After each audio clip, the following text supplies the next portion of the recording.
St. Petersburg is the capital of the Empire of Russia. It's the most European city in the state.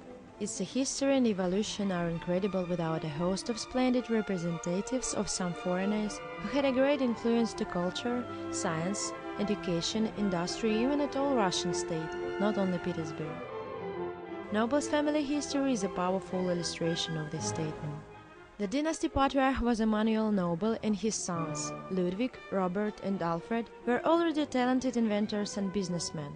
Being Swedish patriarchs, they won in Russian through success and confession. The plans of their own had been manufacturing various weapons and naval steamboats. Noble brothers had founded the first oil company in the world. The senior brother, Ludwig, had founded the Noble Brothers Partnership for Oil Manufacturing. This enterprise had played the defining role for progress of Baku oil fields and even all Russian oil industry. After Ludwig's death, his widow Edla Noble had bought in 1894 the Ala Kirjola homestead. At present, the Landeshavka settlement placed her as a part of Sovietsky township in Vyborg district of Leningrad region. The Edla's choice for this place was not an accident.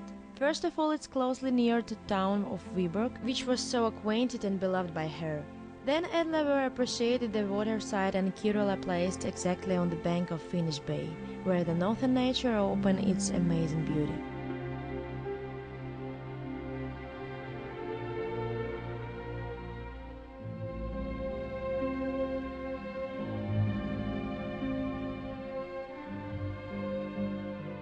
Then Edla were appreciated the waterside and Kirjola placed exactly on the bank of Finnish Bay, where the northern nature opened its amazing beauty.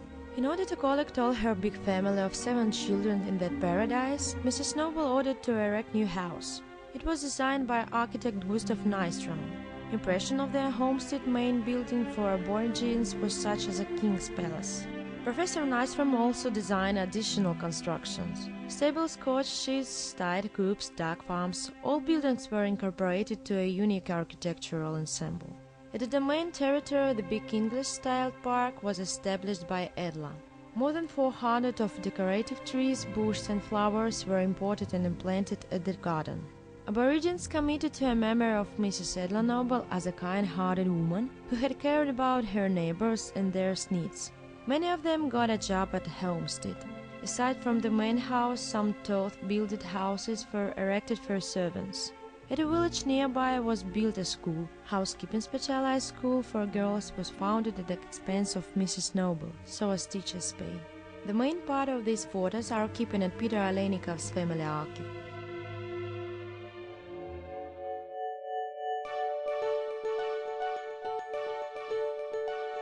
Great-grandson of Ludwig and Edla was one from the last people who lived this place. Despite he was just a child, Peter Alenikov collects and keeps carefully his relatives' memories, photographs and other documents in connection with homestead.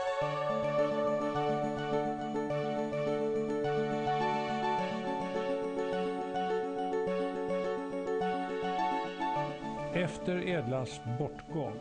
After Edla's death, my granddad and grandma George and Marta Alenikov were responsible for homestead and for its progress. My grandma was going in for poultry, chickens and goose, and she established big poultry farms. She earned a great reputation as an agriculture for women, especially in Finland. Granddad was a botanist, so there were greenhouses on the island, which name was George's, and now named Doctor's. Island's garden was surrounded by the wall from 2 to 3 meters height based on the stony foundation. This foundation persists even nowadays. South side walls were equipped with nested glass cases. Greenhouse have had the steam heating supplied by underground steam pipe. At this greenhouse, George Alenikov incubated actually grapes and peaches and corn and even pineapples. For all young boys, Joey Huntsman served at a homestead. The name of this hunter was Bot. He spoke to my father in a melodious way in Finnish-Swedish language mix while they are coming back from hunting. The most heavy luggage are empty sacks.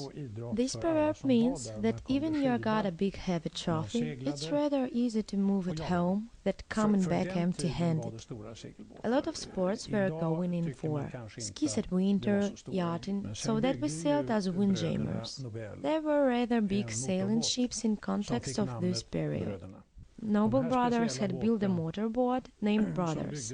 The family and luggage were transported from Kirjola and backwards from one door to another. These living apartments in Petersburg also have placed actually by waterside. This motorboat was equipped with 2 diesel engines assembled at Nobel's plant in St. Petersburg. Then in 1917 this boat was sold to Finnish boatlander. He had made a fair trade among Sweden and Finland. The boat was very high speed and unreachable for Coast Guard. It could be declared, but our family had obliquely promoted the fair trade among Sweden and Finland.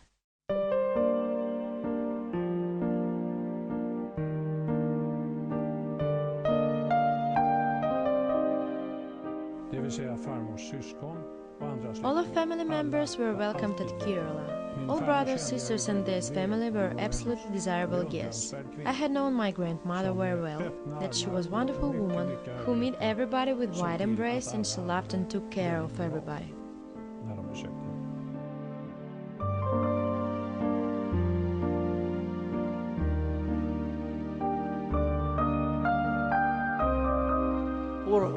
According to the narrations of my mommy, Maria Wilhelmovna Schack, her family was rather closely connected with Nobel's family.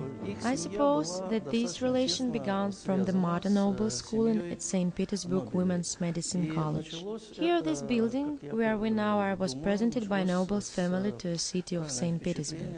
In my mother's memories about her early years, he had visited Nobel's homestead in Finland with her father. It was dated approximately about beginning of the 1920s, and she was impressed stupendously. This splendid child's memory she kept for all her lifetime. She remembered enormous greenhouse at the homestead, and exotic fruits and vegetables were incubated there, pineapples and bananas among them.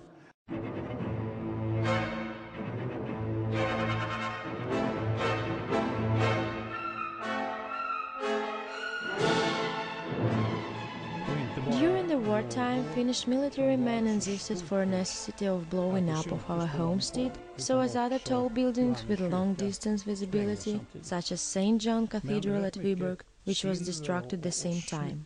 The main part of our property, such as furniture, arts and carpets, were sent out, but jewels, silverware, finery were buried because of bewar of wartime, refugees and war disasters. But now it's useless to search for buried treasure. When the Soviet troops been retiring and the Finnish army been attacking, our family had returned and dug the finery. My grandma wrote in her book that she and her sister were the last who left the Kirjola in October 1940. It was very difficult to evacuate emotionally, but because of the trains were full of Finnish refugees going to the west. At the same time we tried to achieve the Sweden, where all our family were living this time yet.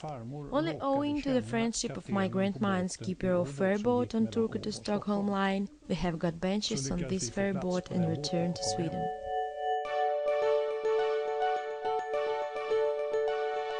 This site in Landeshevka now is a property of Peterburgian family. They owned it as a heritage in 1973. There was a hill overgrown with a bush. When the new proprietors began to clean the territory, they understood that this site is rather cryptic and the hill was the remain of the house, exploded during the Winter War, and it seemed the former owners were very rich people. Lyudmila Fedorovna, the house mistress, tells that cleaning of the site was very careful, like archaeological research, been holding in the mind historical interest. A long time ago, Lyudmila Fedorovna had done an independent investigation of the former owner's information. Of course it was a beautiful castle, but now it's just a photocopy of this construction. It's hard to imagine about the interior. People talk there was any hall, living room, which was with very beautiful chandeliers.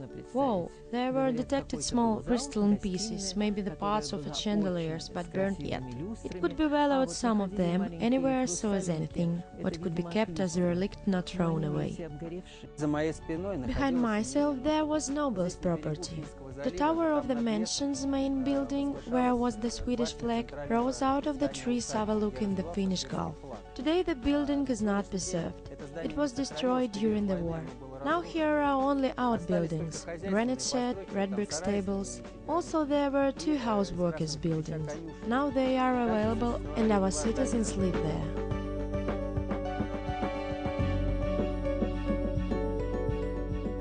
According to invitation from the Sovietsky township mayor Andrei Nekrasov, Pyotr Nobel Aleynikov and his wife Anna have visited his native land after 70 years.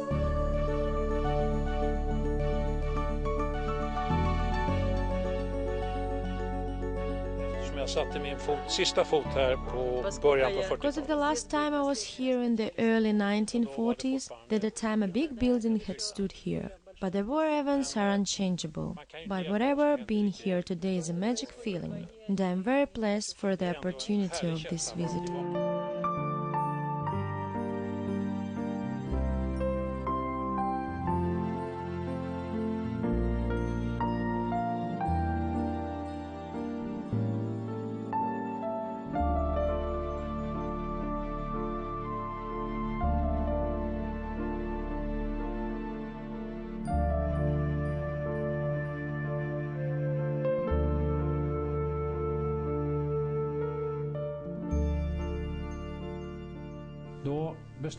And this is an album which my father decorated as a gift to my grandma. It contains memories from 1939 till 1940s. She named this as a final act. Hereby the history of the Kirjola is finishing for us, but to finish only with a dot and the date should be incorrect. It's the same as to depart without gratitude for the gift and without goodbye. For our mother, for us, sisters and brothers, for our kids, for grandchildren, the Kirjola was a spiritual chain which had been connecting us, the 4 grades of the family.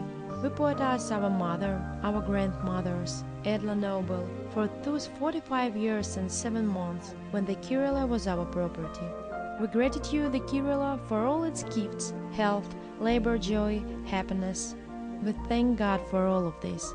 So as for the fact that we leave our homestead against our will.